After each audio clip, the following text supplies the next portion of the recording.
মোদির সাথে ছবিটা দেখান। এইবার আমাকে প্রিয় সালাউদ্দিন সাহেবের সাথে দেখান ভিডিওটা, দেখান না। দেখেছেন মালটা? এইবার সব হিসাব মিলিছে, খাপে খাপ মমতাজের বাপের মতো মিলে গেল। অকারানন্দ গেছে রাশিয়া, তারপরে ক্রোয়েশিয়ায়। জানুয়ারিতে রাশিয়ান রাষ্ট্রদূত দেখা করেছিল, তাই গেছে রাশিয়ায়। রাশিয়া কেন কেন আমরা হিন্দুস্তান টাইমসের শিরোনাম দেখি, লিখেছে হিন্দুস্তান টাইমস, অভ্যুত্থানের জল্পনার মধ্যে ভারতের বন্ধু দেশে বাংলাদেশি সেনাপ্রধান করলেন কাজ। এই কথার মধ্যে সবকিছু কয়া দিছে। গেছে বৌদ্ধ বিহারে, দেখেছেন? হিন্দুস্তান টাইমস কি নিউজ করলো এবার দেখেন। বাংলাদেশ ভাগের কথা উঠতেই এবার মৌলবাদীদের কড়া বার্তা সেনাপ্রধানের। ওয়াকার বললেন, দেখেছাও?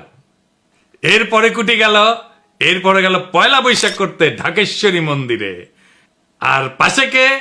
এডিটর সাহেব দেখান। এই কিরে, এই কিরে কিরে, সন্তোষ শর্মা।